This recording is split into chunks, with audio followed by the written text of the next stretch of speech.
ठीक है, तो हमारे पास जो है अभी कितने 12 और ये शायद 13 स्टूडेंट्स, 12 स्टूडेंट हो गए टोटल, ठीक है ना। और हमारी क्लास शायद 17 ही की है।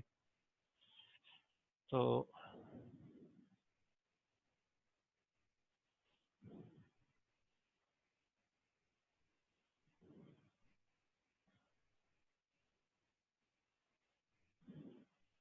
अनम्यूट करना है, चले मैं कर रहा हूँ अनम्यूट। आप करने बात, जिसको बात करनी है, अगर कोई मिड टर्म के हवाले से चाह रहा है तो भी कर ले। अगर कोई क्वेश्चन है, वैसे तो मिड टर्म के हवाले से मैं खुद ही एक ही दफ़ा डिस्कस कर लूँगा, लेकिन अगर आप चाह रहे हैं थोड़ा बहुत तो आप कर लें। और मैंने अनम्यूट कर दिया, किसी को बात करनी है तो वो कर सकता है। जी बोलें। अस्सलाम वालेकुम सर। वालेकुम अस्सलाम। सर मतलब कि टूस कॉम्प्लीमेंट जो है वो किसी भी इंटीजर को उसकी नेगेटिव वैल्यू रिप्रेजेंट करने के लिए इस्तेमाल होता है, राइट? जी बट सर पेपर में -17 का फिर टूस कॉम्प्लीमेंट निकालना था, तो फिर क्या वो +17 का ही होगा क्या? जी जी, +17 का आप समझ रहे हैं, लेकिन मैंने आपको जो है वो कॉन्सेप्ट तो उस वक्त दे दिया था कि मैं आपको टू कॉम्प्लीमेंट से। सर आपकी आवाज़ नहीं आ रही, बहुत कम आ रही है। अच्छा, मैं ये कह रहा हूँ कि मैंने आप लोगों को जो है वो कॉन्सेप्ट तो दे दिया था उसका कि जी ये टू कॉम्प्लीमेंट जब हम लोग कर रहे थे। वैसे तो अगर आप क्योंकि ये ओपन बुक था तो आप स्लाइड्स वगैरह भी देख सकते थे, तो उसके अंदर अगर आप देखते जो जिस हवाले से आप लोगों को जो है वो एग्जाम्पल दी गई थी, तो उसमें भी मैंने आपको -12 की दी थी। तो -12 के अंदर मैंने आपको बता दिया था ये -12 के अंदर जो है 1 ये रिप्रेजेंट करता है। पूरी ये बात मैंने डिटेल से बताई थी। और ये जो है बाकी 1 1 बाकी 3 0 आ जाते हैं, और ये जो है 1 1 0 0। तो आपको ये भी शुरू में बताया था कि ये माइनस जो है ये हमारे पास जो है इसी को रिप्रेजेंटेशन के लिए ये कम्प्लीमेंट यूज होता है। तो -12 के लिए उन्होंने माइनस में यहाँ 1 दिए, एग्जाम्पल के साथ मैंने बताया था, और 12 यहाँ रिप्रेजेंट किया गया। तो यहाँ आपको 17 करना था और वहाँ पे आपको 10 ये 1000 ही लिख देना था, तो आपका जो है वो टू कॉम्प्लीमेंट बन जाता। जी कुछ कह रहे हैं आपका?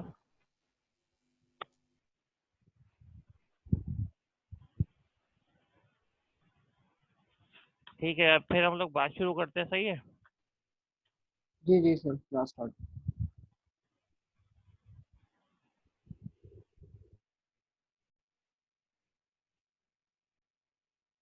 क्लास स्टार्ट करने से पहले एक दफ़ा जो है वो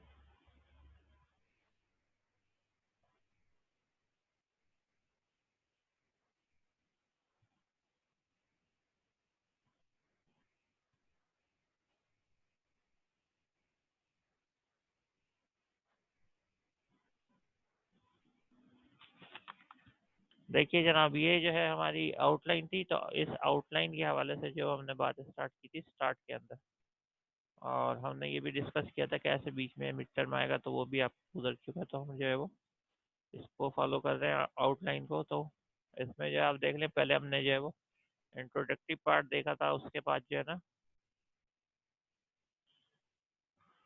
इंट्रोडक्टिव पार्ट देखा था, उसके बाद जो वो हमने कंप्यूटर डिजिटल लॉजिक डिज़ाइन, ये सारी जो कन्वर्जन थी और सर्किट डायग्राम थी, मैंने उसकी बात की है।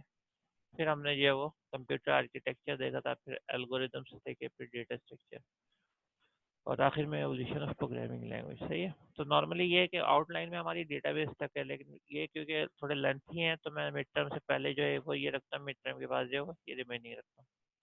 अब हमारे पास जो रिमेनिंग ये 5 मेन सब्जेक्ट्स हैं जो आपके फाइनल से पहले हमने करने हैं। एक डेटाबेस है, एक सॉफ्टवेयर इंजीनियरिंग है, एक जो है ऑपरेटिंग सिस्टम है, एक नेटवर्क है, और एक आर्टिफिशियल इंटेलिजेंस है, जिसको शॉर्ट में जो है वो एआई भी कहते हैं। अच्छा, अब जो है वो ये ज़ाहिर बात है हम करते रहेंगे, database, software engineering, network, AI वगैरह। फिर प्रोजेक्ट डेमो होता है लास्ट में, फिर फाइनल एग्जाम होता है। नॉर्मली प्रोजेक्ट डेमो 2 वीक पहले जो है ना एग्जाम से, यानी एग्जाम के अंदर जो है वो आपके बीच में एक गैप बाकी होता है, एक क्लास बाकी होती है, उससे पहले जो है वो ये कंटेक्ट हो जाता है। क्योंकि आप लोगों की क्लासेस वक्त जो है वो ज़्यादा बड़ी नहीं है, तो इंशाल्लाह उम्मीद ये है कि एक ही क्लास में आपके सारे वाइवा हो जाएंगे। अब जो है वो मैं बात ये करूँगा कि जो भी सीआर मैंने बनाया उस हवाले से वो प्रोजेक्ट आप अपने अपने जो है वो ग्रुप्स कंफर्म कर लें। साइट्स के बारे में भी मैंने जो है वो बता दिया हैगा। और उसके अलावा ये है कि अब जो है वो प्रोजेक्ट की बात करेंगे। देखें, अब प्रोजेक्ट को थोड़ा सा मैं डिटेल के अंदर आप लोगों को समझाता हूँ। अगर प्रोजेक्ट के अंदर आप लोगों को कोई क्वेश्चन है तो वो इसी में क्लियर हो जाएगा, क्योंकि फिर बाद में वो होता है। आपने देखा होगा, मैंने MS वर्ड की फाइल के लिए भी कहा था कि जी वर्ड की फाइल बने में चाहे तो आप टाइप कर लें, और चाहे तो अगर आपकी कैलकुलेशन हो तो वो आप जो है स्नैप लेके भेज दें। तो वो मैंने कितनी दफ़ा कहा था, लेकिन फिर भी ये क्वेश्चन जो है रिपीट होता रहा। तो मसला यही होता है कि कंसंट्रेशन का प्रॉब्लम होता है, स्पेशली ऑनलाइन क्लासेस के अंदर ना। पर आप लोग लॉगिन भी होते हैं अक्सर, लेकिन जो है वो इधर आप लोगों का ध्यान नहीं होता बहरहाल क्या मसला है। लेकिन ये है कि इस वक्त आप बात नहीं सुन रहे होते ना अक्सर। तो कोशिश किया करें कि ये आपके लिए इंफॉर्मेशन होती है, ताकि आपके लिए बेहतरी हो, आपका जो है मार्क्स के हवाले से प्रॉब्लम हो और आप टाइमली इन्फॉर्म हो। तो सबसे पहले टीचर ही इन्फॉर्म कर रहा होता है स्टूडेंट्स को। तो जो पहली फर्स्ट इन्फॉर्मेशन होती है ना, इसको हम नॉर्मली तो FIR कहते हैं, लेकिन जो फर्स्ट इन्फॉर्मेशन होती है उसकी तरफ आप तवज्जो दिया करें कि ये जो है अभी एग्जाम। तो अब प्रोजेक्ट के हवाले से जब हम बात कर रहे हैं, ठीक है, तो अगेन वो ये क्वेश्चन मुझे पता है कि 10 दफ़ा फिर भी आएगा, लेकिन अगेन जो है क्योंकि बहुत सारे लोग अभी अटेंड करेंगे, कुछ अभी जो है आएंगे, फिर उसके बाद क्लास को अटेंड करेंगे, कुछ जो है वो अभी अटेंड कर रहे हैं, उनको समझ में नहीं आएगा कि यार क्या बात हुई है। देखें, एक वेबसाइट बनानी है, बहुत सारे क्वेश्चन आया था, हमें जो है वो रिसर्च बेस्ड तो नहीं करना है, सही है ना। तो रिसर्च बेस्ड का मतलब ये है कि रिसर्च बेस्ड का मतलब उस लिहाज से आप ये समझ रहे होंगे कि मैं जो टॉपिक्स देता हूँ ये लेटेस्ट टॉपिक है, ये है, ये बात नहीं है। वो अब जो है एक पुरानी टॉपिक हो गया, इंटरनेट ऑफ थिंग और डेटा साइंसेज, और इसके अलावा ये भी आर्टिफिशियल इंटेलिजेंस, तो बहुत ही पुराना सब्जेक्ट है, मशीन लर्निंग, डीप लर्निंग। लेकिन आप ये देखें कि इनके बेसिस के ऊपर हम लोग कहाँ जा रहे हैं। मतलब ये कि कितने ज़्यादा ऑटोमेशन की तरफ हम चले गए, और कितने अच्छे करेक्ट डिसीजन जो है वो कंप्यूटर देने लगा। क्योंकि कंप्यूटर अब जो है वो आप जो C# में इफ़ और एल्स पढ़ रहेंगे तो वो तो है बहरहाल यही कि डिसीजन मेकिंग के लिए कि एक डिवाइस है जो डिसीजन में आपकी हेल्प करती है। आप जो है वो मल्टीपल इफ़ भी उसके अंदर ले सकते हैं, कि इफ़ के बाद अब नेस्टेड इफ़ वगैरह भी ले सकते हैं। लेकिन फिर भी देखें, उससे भी हम आगे पहुंच गए, हमने मशीन को जो है ना लर्न करवाना सिखा दिया है। तो बहुत सारे जो है, लेकिन अब ये बैकग्राउंड है ना मशीन लर्निंग, इधर आप एक कमांड लिखते हैं, उधर वो परफॉर्म कर देता है, मशीन लर्निंग वो शुरू कर देता है और कह देता है कि लर्न कर लिया मैंने। अब आप जो है वो मुझसे कोई क्वेश्चन करके देखें मैं सही लर्न कर पाया हूँ या नहीं कर पाया। तो मशीन लर्निंग यही है कि आप पहले उसको बोलते हैं आप लर्न करें, सही है, और वो लर्निंग जो है वो सिर्फ आपके जो है डेटा के ऊपर कर रहा होता है, और डेटा के ऊपर बोलता है अब आप मुझसे सवाल करेंगे। ये बिल्कुल ऐसी है जैसे हम एग्जाम के अंदर ये कह देते हैं कि एग्जाम से पहले एक बच्चे को जो है वो सब कुछ सारे स्टूडेंट्स को हर बात बताई जाती है, पढ़ाया जाता है, और उसके बाद मिड टर्म या फाइनल में आपके सामने पेपर रख दिया जाता है। लेकिन होता यही है कि मिड टर्म के अंदर वो या फाइनल में वो चीज़ नहीं होती जो आपको सेम पढ़ाई हुई थी क्लास में, बल्कि आपसे ये पूछा जा रहा होता है कि बताएं जो आपको पढ़ाया गया उसके बेसिस पे, जो आपको ट्रेन हुए हैं उसके बेसिस पे अब आप क्या जो है इसके आंसर देंगे, या क्या आपके जो कितने करेक्ट आंसर होंगे। तो अगेन जो वही लॉजिक इधर भी इम्प्लीमेंट होता है मशीन लर्निंग में। अब उसमें दो स्टूडेंट्स होते हैं, एक एक्यूरेट आंसर दे रहा है 90%, एक 95%, एक जो है वो 60%। तो उस हवाले से उनके जो है मार्क्स आ रहे होते हैं। तो मशीन एल्गोरिदम भी यही कर रहे होते हैं कि लर्निंग बेसिस के ऊपर उन्होंने जितना अच्छा लर्न किया हुआ होता है तो वो जो है आंसर दे रहे होते हैं, सही है। तो इसमें भी डिफरेंट एल्गोरिदम है मशीन में, कुछ जो है वो और डिपेंड करता है आपके डेटा सेट्स के ऊपर कि डेटा जो है वो कैसा है। तो कुछ अच्छे लर्न कर जाते हैं, कभी कुछ जो है अच्छे नहीं लर्न करते, तो वो आंसर सही नहीं दे रहे होते, बिल्कुल एक स्टूडेंट की तरह। तो बहरहाल ये है। दूसरी बात ये कि इन सब के पीछे जो है मैथ्स बहुत ज़्यादा इन्वॉल्व है। तो मैथ्स जो है मैथ्स के अगर आप देखें एप्लीकेशन, तो वो यहाँ पे आपको नज़र आती है कि सारे जितने भी मैथ्स मैथ्स है जो मैथ्स से बचते हैं। लेकिन आप लोगों के अंदर फिर अगेन ये एक अच्छी बात आ गई है कि आप में से ज़्यादातर जो बैकग्राउंड है वो प्री इंजीनियरिंग से आए हैं, सही है ना। तो वो कोशिश ये करें कि ये मैथ्स और स्टेट्स रिलेटेड जितने भी सब्जेक्ट हैं तो यही काम आते हैं आगे चल के, जो है ना, जो ये तमाम मशीन लर्निंग के एल्गोरिदम है जिसके अंदर आपको जो है वो सारे टेस्टिंग वगैरह परफॉर्म करना पड़ती है। तो उसमें ये अगर किसी का बैकग्राउंड हो मैथ्स का और स्टेट्स का, तो उसको बहुत ज़्यादा आसानी हो जाती है। तो ये है कि ये आप यहाँ पे जो BS में एडमिशन स्टूडेंट्स लेते हैं तो वो ये कहते हैं कि हम जो है वो प्रोग्रामिंग ही करेंगे। तो प्रोग्रामिंग एक असल में आसान सी चीज़ है, वो आप जो है वो कर लेते हैं। लेकिन जो बैकग्राउंड है वो आगे चल के मैथ्स का बहुत ज़्यादा इंपॉर्टेंट होता है और स्टेट्स का होता है, क्योंकि फिर आपको आगे अगर आप जो ये चीज़ भूल जाएंगे जो भी आपने इंटर में करके आए हैं, तो आप फिर जो है आगे इसकी जब दोबारा दोबारा रिपीटिशन होती है तो आपको बहुत ज़्यादा प्रॉब्लम होगी। तो अच्छे स्टूडेंट्स जो आगे चल के भी हर हर सब्जेक्ट में अच्छा परफॉर्म करना चाहते हैं, तो उनको बैकग्राउंड जो है वो अपना स्ट्रांग रखना पड़ेगा मैथ्स और स्टेट्स के हवाले से, क्योंकि ये जितने भी एल्गोरिदम बने हैं, जितने भी आपके पास है, वो तो सिर्फ कोडिंग हो गई है। लेकिन अगर आप बैकग्राउंड देखेंगे तो आप अंदाज़ा करेंगे कि मैथमेटिशियन जो है उन्होंने कितनी मेहनत से ये बनाया, और सारे एल्गोरिदम्स जितने भी मशीन लर्निंग के हैं, एआई के हैं, उनके पीछे टोटली जो है मैथमेटिक्स लगी हुई है। सही। तो बहरहाल ये फिर उस वक्त जब आप नहीं करते हैं, जब आप फील्ड के अंदर जाते हैं और आपको पता चलता है, तो फिर दोबारा रिपीट होती है मैथ्स।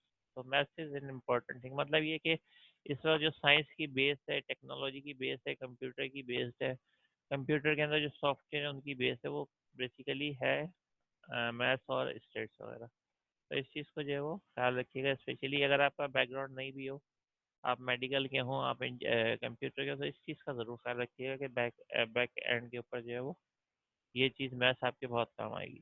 ठीक है, अच्छा, एक ये बात हो गई। दूसरी बात ये कि प्रोजेक्ट के हवाले से मैंने वेबसाइट का कहा था कि वेबसाइट जो HTML जावास्क्रिप्ट आप उसमें यूज़ कर सकते हैं, वैलिडेशन लेवल पे कर लें, और उसके अलावा जावास्क्रिप्ट के साथ साथ जो है वो आपके पास CSS, तो ये जो है इसके बेसिस के ऊपर आप एक जो है वो एप्लीकेशन बनाते हैं। ठीक है, और उसके अंदर जो है वो आप वर्किंग करते हैं। तो जो मैंने आपके पास जो डेमो प्रोजेक्ट किया भी था, तो एक्चुअली जो आपके पास होम पेज होता है, हाँ, जावा नहीं करवाई तो जावा स्क्रिप्ट इतना है नहीं सिलसिला, उसमें एक आध लाइन का कोड है। अगर आप जो है वो ठीक है वेट कर रहे तो करें, लेकिन ये जो है ना थोड़ा सा अब एक अच्छे स्टूडेंट की मैंने जैसे भी एक बात बताई है, एक अच्छे स्टूडेंट की ये बात होती है कि वो जो है डिपेंडेंट नहीं होता है इसका, कि मैथ्स जो है वो अपनी स्ट्रांग रखता है, कि चाहे वो क्लास में पढ़ाई जाए नहीं पढ़ाई जाए, लेकिन वो जो है वो ये बात रखता है। देखिए, अब आप रिएक्ट के ऊपर जो है वो आप बनाना चाह रहे हैं, किसी चीज़ के ऊपर बनाना चाह रहे हैं, तो अच्छा हो ये क्वेश्चन भी आप करते रहते हैं। मैं एक बात क्लियर कर दूं, जावा आपको नहीं कराई, मैं कहना ये चाह रहा था कि अब आप जो है ना वो नहीं है, मतलब ये कि किसी के डिपेंडेंट नहीं है। ये इंफॉर्मेशन टेक्नोलॉजी, उस दिन भी मैंने ये बात कही थी कि इंफॉर्मेशन टेक्नोलॉजी जो इतनी पावरफुल है कि ये जो है अगर कोई वर्ड सही है, ये वाला जैसे ट्रेडिशनल फाइल प्रोसेसिंग में ये जो है ये नहीं जानता, ये वाला वर्ड मुझे नहीं पता, और पहली दफ़ा जो है मैंने देखा है, मुझे राइट माउस बटन करके क्या करना है, ये गूगल के ऊपर जो है क्लिक करना है, तो इतनी इन्फॉर्मेशन है, डेफिनेशन तो पहले उसमें लाइन में आ जाती है कि क्या ये आप पढ़ लें। तो ये जो चीज़ है, ये आपके पास पहले ये चीज़ें फैसिलिटीज़ नहीं थी। अब मैंने करा क्या, ये वर्ड मुझे ट्रेडिशनल फाइल सिस्टम ये मैंने सेलेक्ट करा, और राइट माउस बटन क्लिक करने के बाद जो मैंने गूगल के ऊपर सर्च कर दी, सिंपल यही तो करा था। तो अब ये है कि पहले अगर आप बुक्स में ये पढ़ते थे, जब आपके पास इंफॉर्मेशन टेक्नोलॉजी ये फैसिलिटीज़ नहीं थी, तो फिर क्या होता था, फिर तो ये है कि आप वो पहले बुक में पढ़ें, फिर उसको लाइब्रेरी के अंदर जाएं, फिर वो निकालें, फिर ढूंढें कि ये होती क्या है।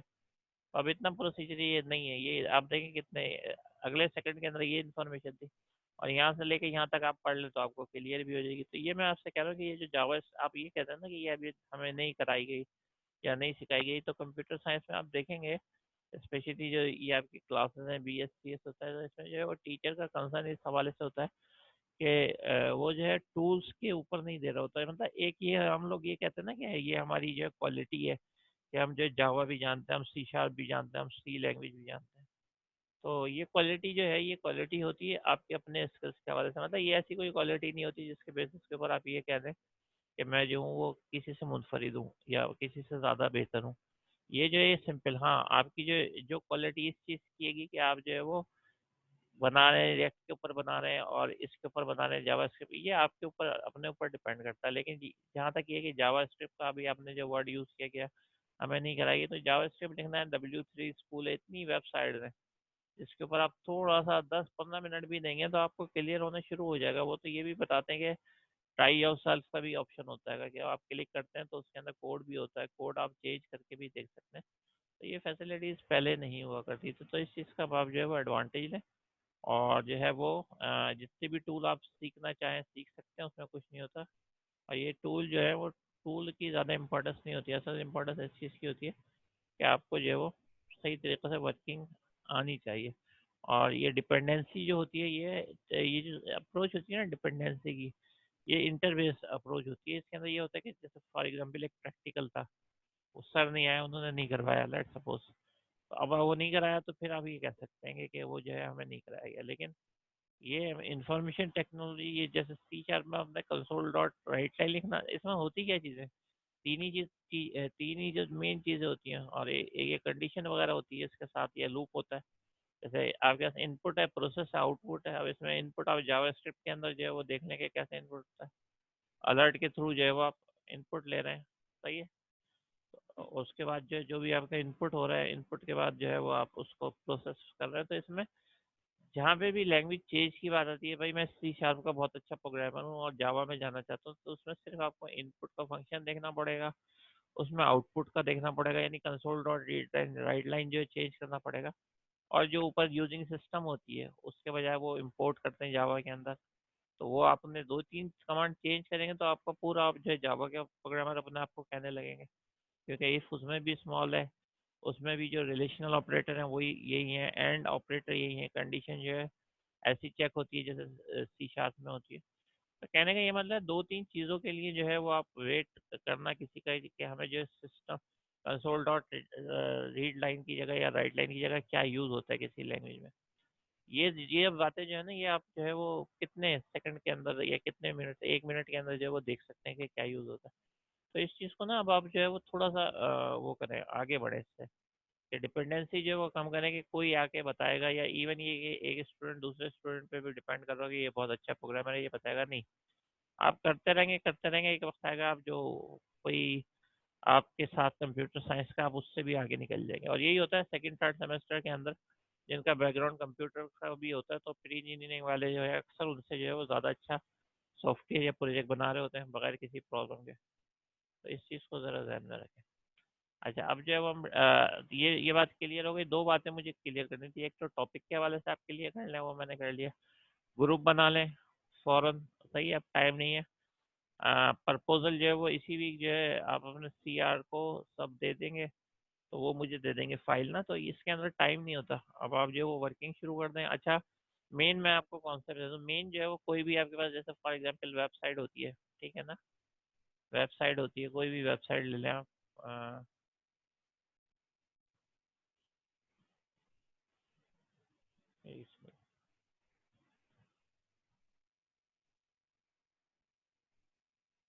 मेथड ऑफ सॉर्टिंग जो है उसको हम सर्च में लेके आते हैं, ठीक है। ये मेथड ऑफ सॉर्टिंग का आ गया। अभी इसके अंदर हमारे पास डिफरेंट साइड आ जाएगी, सही है। फॉर एग्जांपल ये वाली साइड आ गई, इसको ज़रा ओपन करके देखते हैं।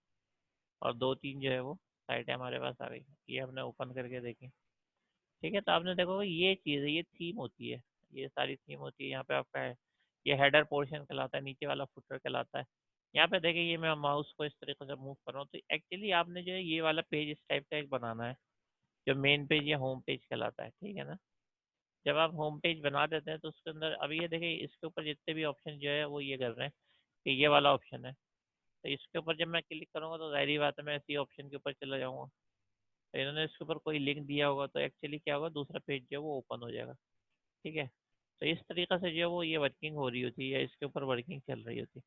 ऐसे आपके पास जो कोई दूसरा ऑप्शन है यहाँ पे मौजूद है अबाउट का, तो आपने जो इधर क्लिक कर दिया, ठीक है। तो ये जो है आप इस पे अबाउट के ऊपर पहुँचे, और देखें जब हम अबाउट पे पहुंचे तो हमारी पहले वाला जो है वो ऊपर का जो हेडर है वो चेंज ही नहीं हो रहा, और फुटर वगैरह चेंज नहीं हो रहा। तो ये सिर्फ आपको सिंपल इतना बनाना है। अब ये क्या है, ये NAD या NEDCC कुछ साइट वगैरह है, ये यूनिवर्सिटी की साइड है या किसी किसी भी सेंटर की साइड है ना। लेकिन आपने क्या है, आपने लेट सपोज आप जो वो AI के ऊपर बनाते हैं या आप रोबोट्स के ऊपर, रोबोट्स का ले लेते हैं कि ये रोबोट्स क्या होता है। तो यहाँ पे मेन रोबोट्स के आपके पास जो है डिफरेंट स्क्रीन वगैरह जो है वो चल रही होंगी, हाँ। अब आप राइट माउस बटन वगैरह क्लिक करेंगे इसके ऊपर, जैसे ये इमेजेस आ गई, कुछ जो है इस साइड पे इमेजेस आ गई, कुछ आपने या वीडियो डाल दी या इमेज डाल दी, सही है। और ऐसे जो वो लिंक दे दी है, ठीक है। और इसमें जो आपके पास इम्पोर्टेंट जो है वो ये चीज़ है, जैसे अबाउट अस है, और सही कॉन्टेक्ट अस है, अबाउट है, इस तरीके की जो चीज़ें वो आ गई। अब आपके एक फॉर एग्जांपल ये आपके पास रोबोट है, तो ये जो है कौन-कौन से रोबोट है उनकी टाइप आ गई, जिस टाइप के पे हमने क्लिक करा वो उसका पेज जो है वो यहाँ पे ओपन हो गया, ठीक है। और वो तमाम रोबोट्स, अब यहाँ पे रोबोट्स की पहले वाली टाइप की लिस्ट आ रही है कि रोबोट 1 इस उस जो टाइप आपने सेलेक्ट किया टाइप है उसमें ये 3 रोबोट है। तो पहले रोबोट पे मैंने क्लिक करा तो उस वो जो है वो ओपन हो गया या उसकी तमाम डिटेल्स आ गई। उससे रिलेटेड 1 या 2 मिनट की छोटी-सी यूट्यूब की वीडियो, सही है, जिसके अंदर उसको जो है वर्किंग करते हुए दिखाएगा, अगर मिल गई आपको। नहीं मिले तो कोई बात नहीं, आप वीडियो नहीं डालें, उसके बजाय इमेज डाल लें, लेकिन मिल गई तो आपने जो है वो उसकी इमेज जो है वो लेके आ जानी है। तो ये जो तमाम चीज़ें बस आपने ये है, एक आपके पास जो है ये, अब इसके ऊपर काम शुरू करना है। इसके ऊपर ये देखें ना, मैं आपके पास जैसे ये क्लिक कर रहा हूँ, तो क्लिक करने के बाद ये जा रहा है। अभी आप क्लिक करने के बाद कहीं ना जाए वो, अभी आप नहीं करें, आप जो है खाली ब्लैंक पेज, जिसमें सिर्फ जो है ये मेन्यूज़ जो है पॉपअप वगैरह के साथ हों, आपके पास ये ऊपर जो है पूरे मेन्यूज़ हो, इधर आपकी हेडिंग पड़ी हुई हो, और अगर फर्स्ट पेज ना, तो आप सब लोग जो है ना कम से कम होम पेज बनाना तो शुरू कर दें। और अगले वीक जो है वो कोशिश करें कि चाहे ऐसा होम पेज हो जो कुछ नहीं चल रहा हो, उसके ऊपर सिर्फ ये कि जब आप माउस मूव कर रहे हो तो माउस ओवर के ऊपर जो है ये मूव कर रहा हो, इतना भी है वो आप कर लें, तो इसका मतलब है कि आपने वर्किंग तो स्टार्ट कर दी ना। अब वो किस टॉपिक पे करनी है वो डिपेंड करता है आपकी साइट के ऊपर कि आप जो है किस टॉपिक के ऊपर जो वो सिलेक्ट कर रहे हैं। अच्छा, एक बात का ख्याल रखना है, वो ये रखना है कि ये साइट स्टैटिक होती है। स्टैटिक 2 टाइप की होती है, एक डायनामिक होती है, एक स्टैटिक होती है। तो स्टैटिक जो वेबसाइट है वो हमारे पास होती है जिसके अंदर हम जो है वो कोई चेंज नहीं आ रही होती। मिसाल के तौर के ऊपर ये वाली एक तरीके से स्टैटिक ही आप समझिए, क्योंकि इसके अंदर जो कुछ राइट हुआ हुआ है वो राइट रहेगा, वो जो है वो चेंज नहीं होगा, सही है। ये जो आपके पास जो है चीज़ इसमें नज़र आ रही है जो राइट हो रही है, तो इस टाइप की चीज़ जो होती है वो हमारे पास होती है। ये देखें, फाइनल प्रोजेक्ट तो ये आपके ऊपर डिपेंड करता है, जो जितनी जल्दी बना लेगा उसका उतना ज़्यादा एडवांटेज है। क्योंकि देखें, आप जो है, मैं सिर्फ ये नहीं बोलूँगा आप डबल आई सी डी, आप पीएफ के अंदर ना, पीएफ के अंदर आप जो है वो पहले से बना लें जितनी जल्दी मुमकिन हो। आप जो है और जो सब्जेक्ट रिलेटेड अगर किसी और सब्जेक्ट के प्रोजेक्ट हैं, आपका वीएलएम में उसका प्रोजेक्ट आप पहले से बना लें। ये जो चीज़ है ना, एंड के लिए रखना कि एंड होगा, लास्ट वीक होगा, आप रातों को जाग रहे होंगे और प्रोजेक्ट बना रहे होंगे, ये अप्रोच अब आपको जो है वो, ये अप्रोच आप बल्कि पहली पहली दफ़ा है आपकी, तो ये मैं आपको एक तरह से गाइडलाइन आप लोगों को दे रहा हूँ कि आप लोग जो है ऐसी सोच ना रखें कि वो एंड में होगा तो फिर ये हो जाएगा, नहीं। आपके पास अभी लेट सपोज जो है 8 वीक्स हैं या 7 वीक्स हैं, तो आप कोशिश करें कि 3 वीक के बाद आपका प्रोजेक्ट रेडी हो, क्योंकि प्रोजेक्ट बनने के बाद भी उसमें बहुत सारे एरर्स होते हैं, वो रिमूव करने होते हैं और चला के देखना होता है बार बार। तो ये आखिरी वो 11th आवर वाली बात वो आप छोड़ें, और जितनी जल्दी हो सके ना वो ये सारे प्रोजेक्ट बनाएं। और एक और बात का ख्याल रखिएगा, वो ये रखिएगा कि आप जो है वो प्रीवियस स्टूडेंट जो है वो आपकी मदद कर रहे होते हैं स्पेशली पीएफ के अंदर, और आप जो है वो पहले से ऑप्शन दे रहे होते हैं कि ये बना लें, ये बना लें, तो ठीक है, आपकी कोई हेल्प कर देती है, हो जाती है, या आप देख लेते हैं प्रोजेक्ट है या उसको उसकी फाइल मिल गई, आपने उसको रन करके देख लिया। तो अब आप जो मेन कोशिश आपकी होनी चाहिए वो ये होनी चाहिए कि उसको पेश ना करें टीचर के सामने ना, क्योंकि अक्सर वो टीचर जो है वो स्पेशली पीएफ के अंदर जो है समझ में आ जाती है बात कि आपने, क्योंकि 2-4 क्वेश्चन है, बल्कि कोशिश ये करें कि उसको पढ़ के लाइन बाय लाइन समझें और उसको देखते हुए कोई अपना प्रोजेक्ट उसी आइडिया के बेसिस के ऊपर बनाए। ये लर्निंग हो जाएगी, सही है, बजाय इसके कि आपको वो मिल गया है, आपको पता नहीं उसके अंदर का कोड क्या है, आपको पता है खाली वो रन हो रहा है और वही चला के जो है वो आपने दिखा दिया। तो ये आपकी लर्निंग नहीं होगी, ये फिर वही हो जाती है जिसको आप ये कहते हैं ना कि चीटिंग, या एग्जाम के अंदर जैसे चीटिंग हो रही होती है, ये वो वाली बात हो गई। और अगर आप जो है वो उसको देखते हुए चले, आपको पसंद आ गया, अब आप चाह रहे हैं यही बने, यही इसी तरीके का बने, आपको बहुत अच्छा चलता हुआ लगा, आपने किसी सीनियर का देखा है, आपने कहीं से देखा, आपने नेट से देखा है, कोई बात नहीं, आपको बहुत अच्छा लगा, ठीक है। असल बात ये नहीं कि आप जो उसको आगे ऐसी पेश करते हैं, असल बात ये है कि उसके अंदर एक एक लाइन समझे, टाइम निकाल के ना एक एक लाइन उसकी समझे, एक एक कोड समझे, नेट को सर्च करें कि इस कोड का क्या मतलब है, उसको देखते हुए खुद बनाए। ये है लर्निंग, सही है। उसको देखते हुए या उसको उसके आइडिया ले लें कि ये आइडिया, ये इन्होंने ये कमांड यूज़ की थी, तो ये इसलिए ये इनका प्रोजेक्ट इतना अच्छा लग रहा है, वो आइडिया लेके फिर आप बनाए। तो ये है तो एक सेमेस्टर की आपकी मेहनत, यानी कि फर्स्ट सेमेस्टर की, लेकिन अगेन वही मैंने आपको कहा था कि ये आपको जो हेल्प करेगी throughout B S C S. एक सेमेस्टर में अगर आप अभी इसके अंदर 10 दिन लगा देते हैं कि ये सारे काम में कि कोई अच्छा सा कोड आप कर ले, या आपने कहीं से इंतज़ाम कर लिया कि प्रोजेक्ट बना बनाया मिल जाएगा। ये ना करें कि प्रोजेक्ट बना बनाया मिल जाएगा, क्योंकि जब होता है उसमें आपका नुकसान इसलिए ज़्यादा होता है कि जब वाइवा हो रहा होता है आपको कुछ पता नहीं होता, क्योंकि अगर आपने किसी से लिया है, अच्छा ले तो लिया है, लेकिन क्या मजे की बात ये अपने तौर के ऊपर उसको सही तरीके से जो पढ़ा हुआ भी नहीं है। नहीं, मैंने तो सर नहीं की थी, वो तो आपके पीएफ के टीचर करेंगे, जो भी करेंगे करें तो अच्छा है। अच्छा, ये प्रोजेक्ट के हवाले से बात हो गई, तो अब मुझे जो है ऐसा एक पेज चाहिए, वो जितनी जल्दी आप बना लें। ग्रुप की लिस्ट चाहिए आपके, ग्रुप के मेंबर्स हैं वो कर लें। इस वक्त जो है थोड़ा सा ये करें कि अगर कोई इस वक्त आपके पास जो वो नए हैं, एक दूसरे को शायद इतना नहीं जानता, क्योंकि ऑनलाइन ही आप लोग ज़्यादातर मिल रहेंगे, तो ग्रुप्स बनाने में एक दूसरे की हेल्प करें। कोई परेशान हो, अकेला हो, उसको फ़ौरन पहल करें अपने साथ, कि अगर आप 2 हैं तो पहल करें, लेके आएँ उसको। और अगर कोई ऐसा है कि जिसको शर्म आ रही है कि वो किसी से कहे कि जी मैं आपके ग्रुप में आना चाह रहा हूँ, तो वो अभी शर्माए नहीं। चाहिए शर्माना जो है वो बात के लिए रख लें, सेकेंड सेमेस्टर में थोड़ा अगर टाइम मिले तो शर्मा लेना, लेकिन अभी जो है वो आप इसको फ़ौरन इम्प्लीमेंट करें, दूसरे से बात करें कि जी मैं शामिल होना चाहता हूँ, ठीक है। मेरी किसी किस्म की हेल्प की ज़रूरत हो, टीचर की हेल्प की ज़रूरत हो, ग्रुप बनाने में तो करें। प्रोजेक्ट की मैंने बहुत अच्छे, मैंने आपको बता दिया है कि मुझे क्यों चॉइस या सिलेक्शन जो है वो पसंद है, ऐसी इस किस्म की, क्योंकि जब आपका प्रोजेक्ट जो है वो चलता हुआ कोई देखता है तो उसको नॉलेज होती है, और आपको आपकी अपनी नॉलेज भी बढ़ रही होती है। और जब आप देखते हैं जैसे आप लेटेस्ट टेक्नोलॉजी का लेके आएंगे, या लेटेस्ट कोई आपके पास नई डिवाइसेस ऐसी आई हैं जो कि आईटी के अंदर बहुत यूज़फुल हो गई है, तो वो ज़ाहिर बात है आपकी जो है वो बहुत ज़्यादा हेल्प आउट करती है। अच्छा खैर, ये हो गई प्रोजेक्ट के हवाले से। हाँ, ये क्वेश्चन है, मल्टी पेज वेबसाइट बनानी है हमने, और इसके अंदर जो है वो आपने जो है डायनामिक नहीं बनानी। डायनामिक का मतलब है डेटाबेस, तो डेटाबेस से कोई कनेक्टिविटी नहीं करनी। सही है। और क्या है, हाँ इतनी ज़्यादा यूज़ नहीं होगी ना जावास्क्रिप्ट, वही तो मैं कह रहा हूँ, साथ के इतनी ज़्यादा वो यूज़ नहीं होती है। आप वैलिडेशन वगैरह ही कर लें या लॉगिन पेज बना लें तो उसके ऊपर हो जाएगी ये यूज़।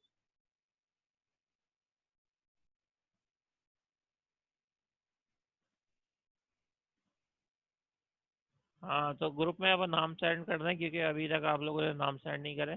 अपने ग्रुप में बना लें, या ये बना लें मैं इंडिविजुअल हूँ, और अगर कोई उसमें ये लिख दें कि मैं अभी इंडिविजुअल हूँ, जो इंडिविजुअल है वो इंडिविजुअल लिख दें।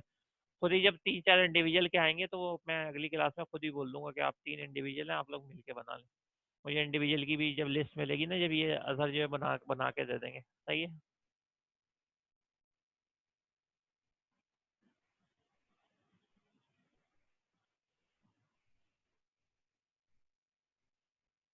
ठीक है, वो तो कोई बात नहीं, मैंने प्रीवियसली भी जो है वो सेंड की थी।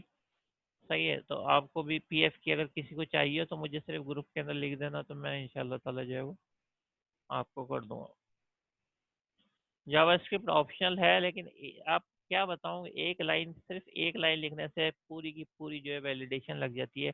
एट द रेट का सिंबल चेंज अगर आप ईमेल एड्रेस के अंदर जो है चेक करना चाह रहे हैं, तो वो आप जो सिर्फ एक कोड लिखते हैं उसी के अंदर अपनी एचटीएमएल के साथ जावास्क्रिप्ट का, तो उसके अंदर जो है फिर एट द रेट सिंबल के बगैर कोई ईमेल एड्रेस डालेगा तो आपको एरर मैसेज आएगा।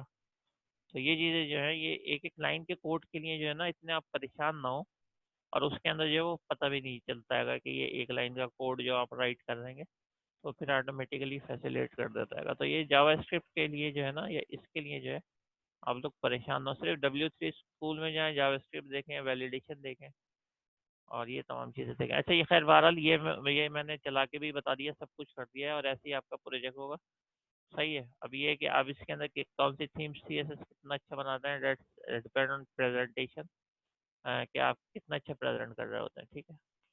अच्छा, अब जो है वो हम बात करते हैं, हमारे पास जो है वो डेटाबेस है, तो डेटाबेस है क्या, डेटाबेस जो है वो अगेन ग्राफिकली अगर आप जाते हैं तो ग्राफिकली जो है वो बहुत अच्छा चीज़ होती है कि डेटाबेस जो है क्या होती है। तो ये डेटाबेस ऐसी होती है, इसके अंदर बहुत सारे जो है वो हमारे पास टेबल्स, टेबल्स का मतलब ये है कि हमारे पास जो है वो ऐसे जैसे एक्सेल की शीट होती है, ऐसी ही शीट अभी आपको नज़र भी आ रही होगी।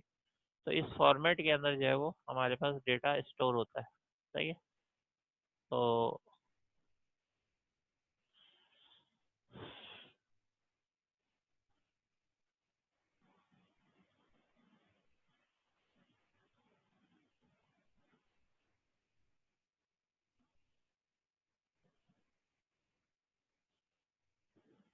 ठीक है, ये है, ये कोई भी अब आप इमेज यूज़ कर लें, ये एक्चुअली डेटाबेस के अंदर ही है, ये सब कुछ जो है वो डेटाबेस के अंदर ही हो रहा है, ये हमसे रिकॉर्ड आपके पास सेव होते हैं।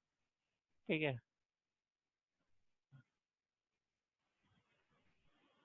ये है रिकॉर्ड, सही है, ये उसकी आईडी है, ये उसका जो है वो देख लेते हैं, शायद कोई और साफ सुथरा मिल जाए आपको। ऐसी जो है वो टेबल फॉर्मेट के अंदर जो जितने भी मिलेंगे ये सारे टेबल्स ही हैं, ये रिकॉर्ड हैं, जिसके अंदर जो है आपके पास जो है वो डेटा स्टोर होता है। सही है, ये डिफरेंट रिकॉर्ड है, इसके अंदर जो है वो डेटा आपके पास जो है स्टोर है, और तो इस वजह से जो है वो इस फॉर्मेट के अंदर होता है। तो यही चीज़ है, हम स्लाइड के ऊपर भी देख रहे थे, ये वाला कि आपके पास जैसे मैंने एम्प्लॉय की इन्फॉर्मेशन रखनी है, तो ये एम्प्लॉय का नाम मैंने स्टोर कर लिया, एक एड्रेस कर लिया, एक जो डिपार्टमेंट कर लिया, तो अब देख लेते हैं, ये एम्प्लॉय आईडी जो है इसकी आईडी है। सही है, जैसे एनआईसी हम लोगों की आईडी होती है ना, एनआईसी क्यों बनाते हैं, इसलिए बनाते हैं, एनआईसी अपनी आईडी का एनआईसी जो है वो एक बंदे का एक ही होता है ना, तो हम भी चाहते हैं कि यूनिक हो। अब हमारी डेटाबेसेस में कितने अभी आपको रिकॉर्ड नज़र आ रहे हैं, ये है 1 2 3 4 5 रिकॉर्ड है ना, अब अगर 5000 है तो हो सकते हैं।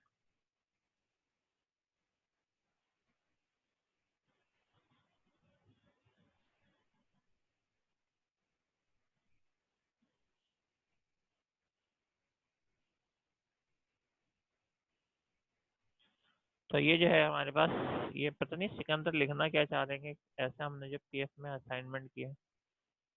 अच्छा ये देख लें आप, इसके अंदर जो है वो एम्प्लॉय जो नेम है, एड्रेस है, और डिपार्टमेंट आईडी है, तो ये हमारी इन्फॉर्मेशन है। तो इन्फॉर्मेशन जो है वो किस तरीके से होती है, ऐसे रखी जाती है, जिसको आप डबल डायमेंशन कहते हैं, डबल डायमेंशन कहते हैं या टू डायमेंशन कहते हैं। टू डायमेंशन का मतलब होता है जैसे टाइम टेबल, टाइम टेबल हम कैसे स्टोर कर रहे होते हैं, आपके पास जो यहाँ पे जो है वो टाइमिंग होते हैं कहीं पे, यहाँ या डेज होते हैं, और फर्स्ट पीरियड में क्या होगा, सेकंड पीरियड में क्या होगा।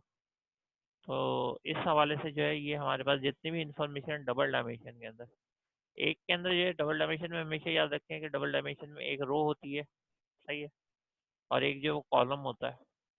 तो रो जो है वो रिकॉर्ड को जाहिर कर रही होती है, जैसे अभी हमारे पास ये रिकॉर्ड नज़र आ रहा है कि पहला जो जोसेफ है, क्लिंटन टॉन,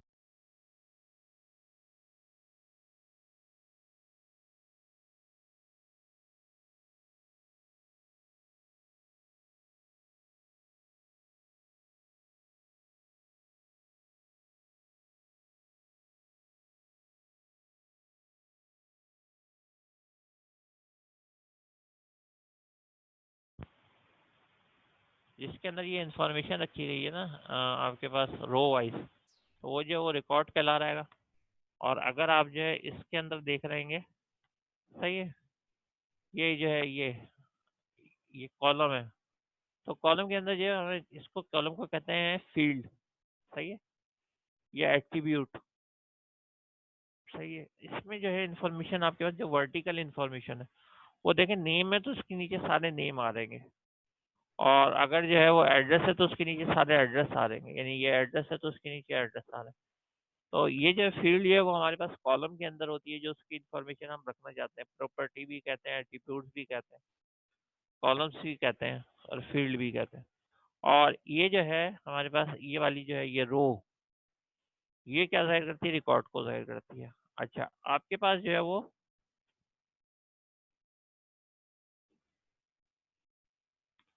आवाज़ आ रही है मेरी ना, टू लिख के बताइए।